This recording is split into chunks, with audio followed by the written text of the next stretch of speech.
sais que c'est communautaire, donc quand c'est prêt, donc avec une communication qui s'intitule Le goût pour les paysages dans Skyrim, étude de cas des machinima sur YouTube.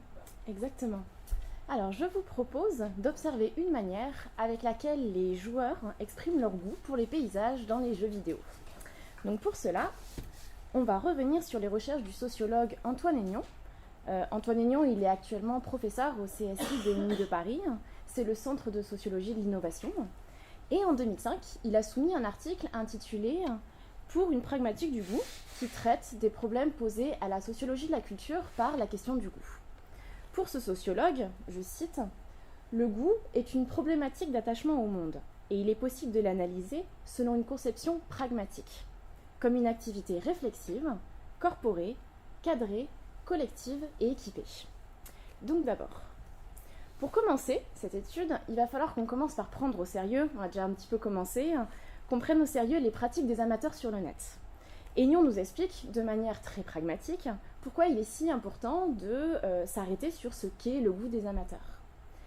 Le goût, la passion, les diverses formes d'attachement ne sont pas des données premières, des propriétés fixes des amateurs que l'analyse n'aurait qu'à déconstruire. Les publics sont actifs et producteurs, et ils ne cessent de transformer aussi bien les objets et les œuvres que les performances et les goûts. Donc vu que le séminaire qu'on a eu cette session portait sur la reproduction des œuvres d'art par le public, je me suis dit qu'il serait intéressant de parler des machinima, qui sont dans le fond des reproductions de jeux vidéo par le public.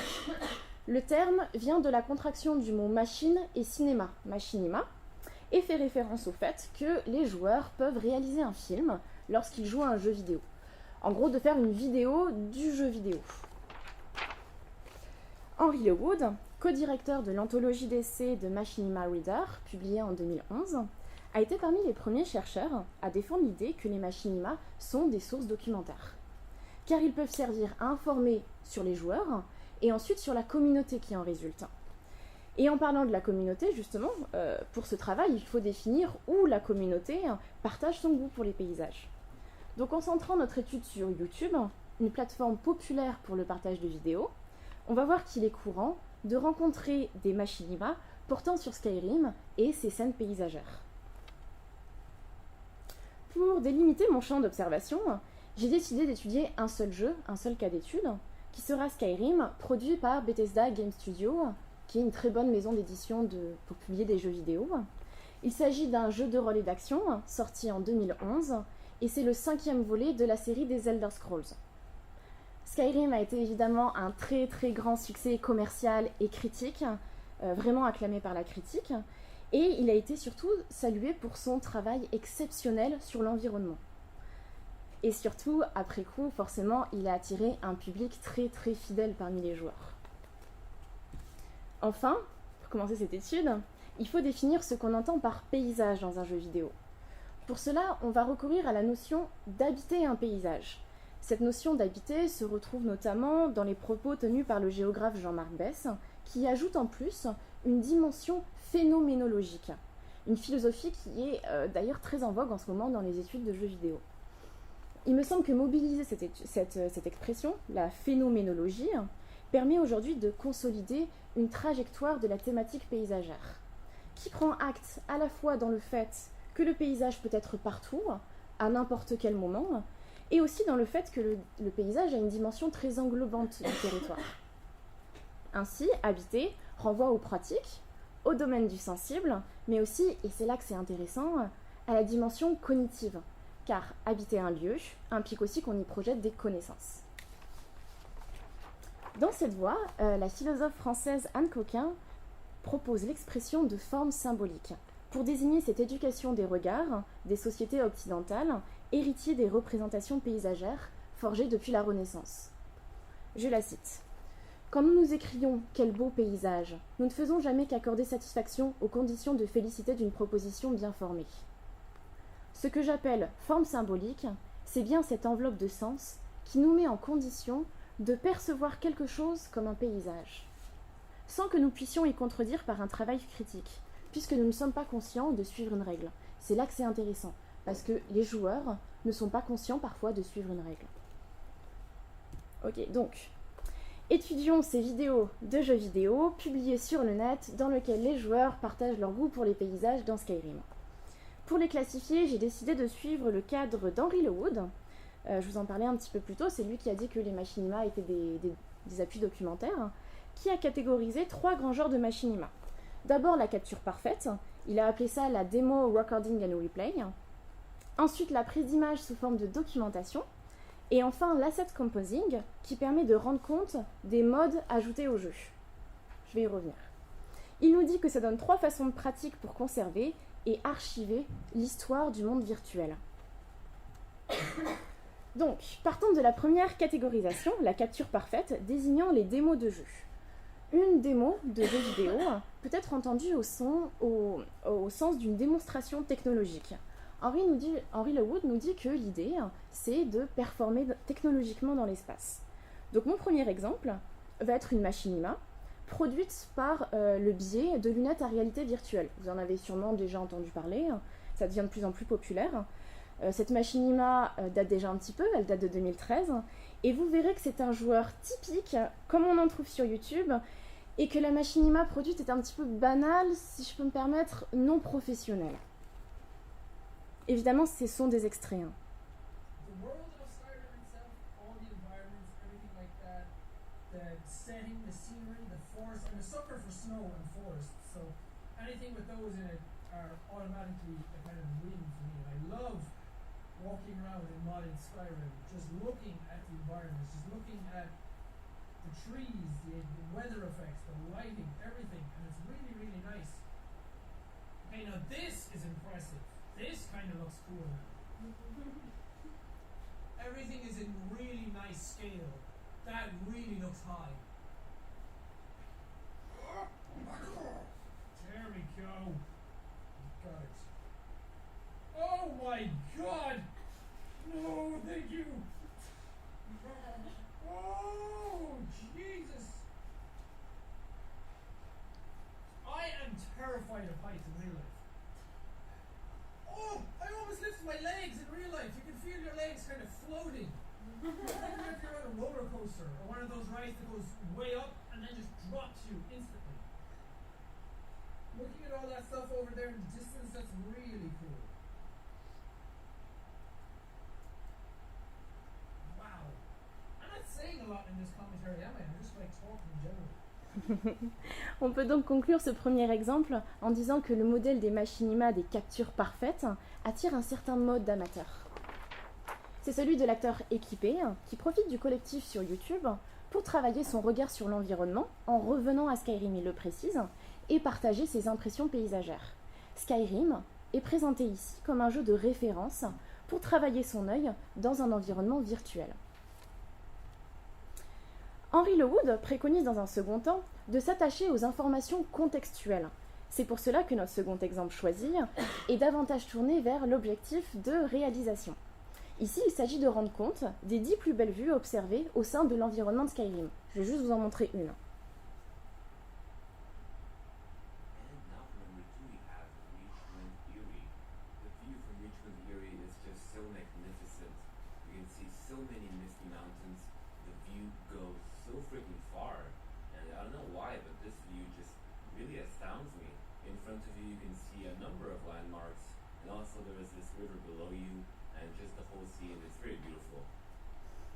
Désolée pour l'exemple, est très court. Donc ce genre de machinima attire les fans qui profitent du collectif sur YouTube cette fois pour partager leur connaissance des lieux de Skyrim et partager leur sensibilité paysagère. Tout au long de la machinima, le joueur présente les vues et décrit les lieux qu'il observe en expliquant pourquoi et en donnant des explications. Évidemment, il y a une dimension sensible très forte dans cette machinima, rendue au moment de l'activité contemplative du joueur. On se rend compte d'une part que la perception paysagère, bien que culturelle, est subjective, et de notre part que c'est l'appréciation de celui qui regarde qui crée le paysage. Parce qu'évidemment, dans les débats après les commentaires, les personnes questionnent leur vue préférée, et il y a des débats suite à ça.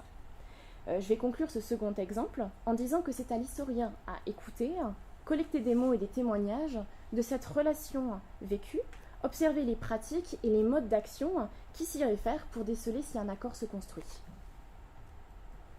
Dans un troisième temps, alors celle-ci je vais vous la mettre en fond, il n'y a pas de commentaire, mais c'est juste la BO. C'est la BO du jeu, quand vous jouez aux jeux vidéo, c'est la BO qui vient derrière. Donc dans un troisième temps, le Wood nous parle des machinima modifiés par les mods. Alors qu'est-ce qu'un mod? Un mod, c'est un jeu vidéo créé à partir d'un autre jeu vidéo sous la forme d'un greffon qui vient s'ajouter à l'original en le transformant parfois complètement. En fait, les jeux vidéo peuvent parfois être des œuvres ouvertes. C'est le cas de Skyrim, la maison de Bethesda permet ça. Et le fait de pouvoir accéder à l'intérieur du jeu, de pouvoir accéder aux fichiers qui composent le jeu, permet d'y ajouter des choses, d'en modifier certaines. Et parmi les choses qu'on peut mettre dans un jeu vidéo, il y a les mods. Ici, on observe Skyrim soumis à des mods qui ont modifié la texture de l'environnement. Il s'agit d'un travail réalisé par Andy Kelly, journaliste, critique de jeux vidéo, modeur, c'est le nom qu'on donne aux gens qui créent ces mods, et créateur de machinima, qui a exposé ses films de jeux vidéo dans plusieurs festivals européens. Et ces machinima ont notamment gagné en 2015 le Games Media Awards dans la catégorie YouTube. Andy Kelly a fait de nombreuses machinima rendant compte des paysages dans les jeux vidéo. En tout, sa chaîne YouTube regroupe plus d'une centaine de machinima, et Skyrim a eu le droit à deux machinima, où il y a un Skyrim puis Return to Skyrim, permettant ainsi de faire de ce jeu vidéo une référence en matière d'observation paysagère.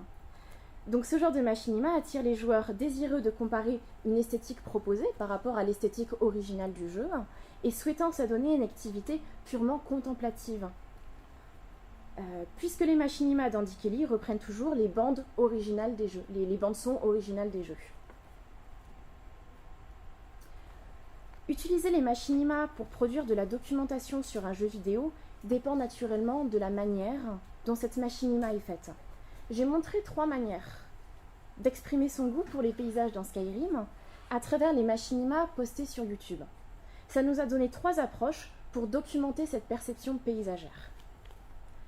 Le goût dépend des dispositifs qu'ils font surgir, des techniques de présentation, comparaison, commentaires, mise à l'épreuve de ses propres performances face à un collectif qui est YouTube.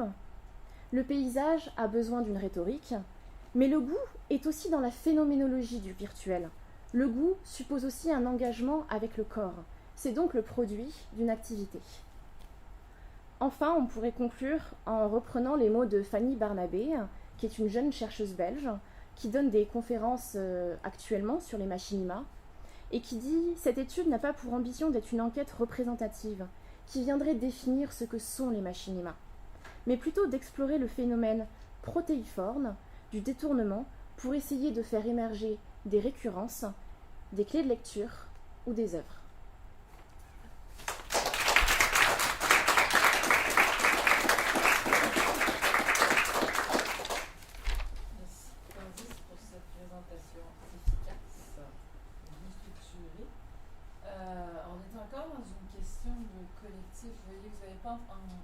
Employer le terme communauté, mais bien sûr collectif, pourquoi pas. C'est un terme d'Aignon, de toute façon, collectif, précisément. Une belle preuve que les théories d'Aignon s'appliquent encore à des objets qu'il n'aurait pas soupçonnés. Oui, mais Aignon s'applique à beaucoup de choses, c'est ça qui est intéressant. Hein. Oui, tout à fait, tout à fait. Il a lui-même proposé, quoi qu'il ait toujours gardé sa théorie sur les mêmes objets, la musique en particulier, et puis le vin. Oui, ne serait-ce que le vin dans son article pour le goût pour le paysage. Oui.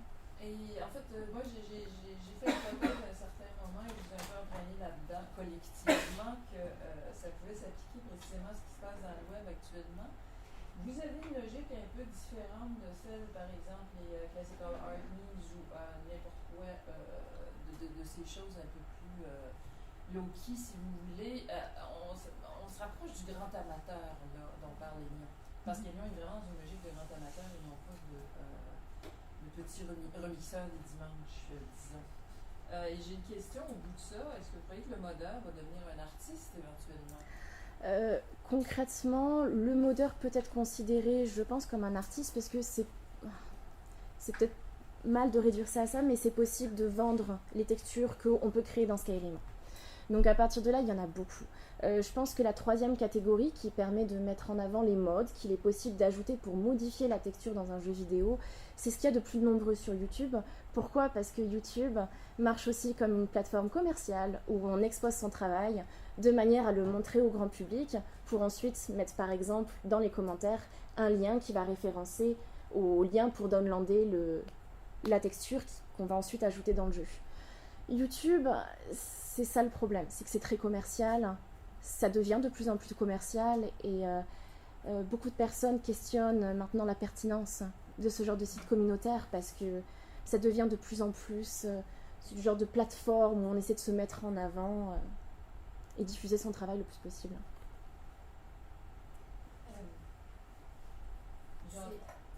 Allez-y,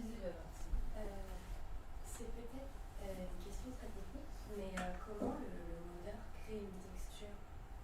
Alors, les jeux vidéo qui permettent, qui sont ouverts, donc c'est-à-dire que la maison d'édition te permet d'ouvrir les fichiers à l'intérieur, sont souvent avec des kits. Donc des kits pour télécharger, pour créer en fait des textures différentes, tout en respectant le main style du jeu vidéo, si tu préfères. Donc c'est-à-dire que tu peux modifier ces textures tout en respectant la base du jeu. Tu ne peux pas tout modifier dans un jeu vidéo. D'accord, mais quand tu modifies par exemple la texture d'un paysage, est-ce que c'est une question de... techniquement, est-ce que c'est poussé? Je veux dire, est-ce qu'il faut rentrer dans des programmes, modifier les codes? C'est pas du tout une question de code. C'est à la portée de tout le monde. C'est à la portée de tout le monde si un temps soit peu tu es assez curieux pour lire des tutoriels qui vont t'informer comment ça marche un logiciel. C'est apprendre à utiliser Photoshop par exemple. C'est la même chose. Tu lis un tutoriel, tu apprends comment on fait. C'est pas du tout sur le code. C'est par rapport à la texture. Tu vas avoir des onglets qui vont te permettre d'accéder à certaines possibilités. Et à partir de là, tu vas pouvoir créer ce que tu veux. Et parfois c'est vraiment intense. Les modes, ça donne des couleurs très criardes. Parfois, ça gâche le jeu. Puis ce qui est super intéressant dans Skyrim, c'est qu'on trouve des débats de deux clans. Les personnes qui sont très puristes, comme moi par exemple, qui aiment jouer aux jeux vidéo, qui aiment jouer à Skyrim tel qu'il est, tel que les producteurs, tel que la maison d'édition l'a édité, et ceux qui sont vraiment soumis aux modes et qui vont remplir le jeu vidéo de modes, qui vont modifier la texture de l'environnement, donc les effets de lumière, les effets, je sais pas, les textures, le bois, le métal, les détails, c'est les effets atmosphériques par exemple. Et puis sachant que Skyrim propose des zones atmosphériques différentes, c'est vraiment intéressant à expérimenter. C'est intéressant d'expérimenter les modes. Je l'ai fait personnellement quand j'étais plus jeune. Aujourd'hui, peut-être que je suis un petit peu plus puriste. Ouais, voilà. C'est bien vieillissant, ces choses-là. Ouais.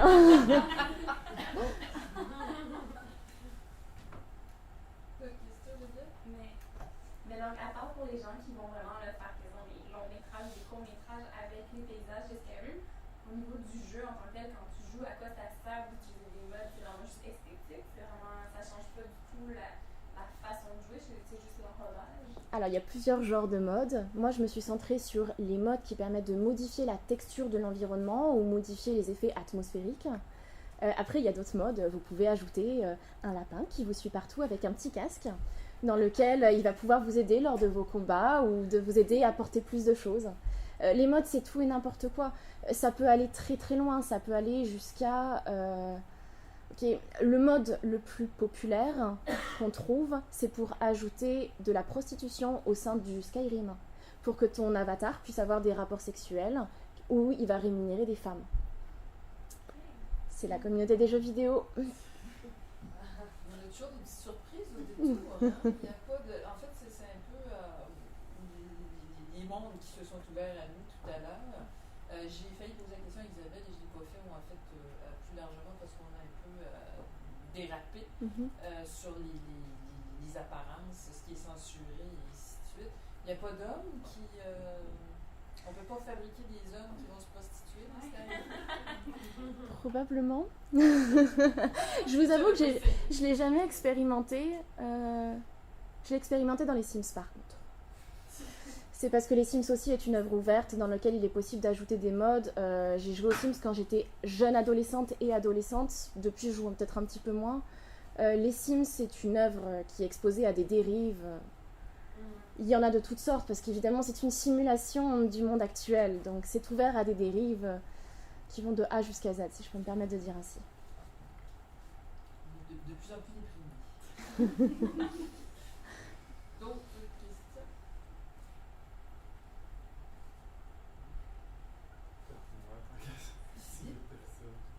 Je me demande Vous êtes toujours au dernier, c'est les limites, justement, pour les changements visuels, ça peut aller jusqu'où, par exemple? Pourrais-tu transformer cette image-là en Van Gogh ou Fauvisme?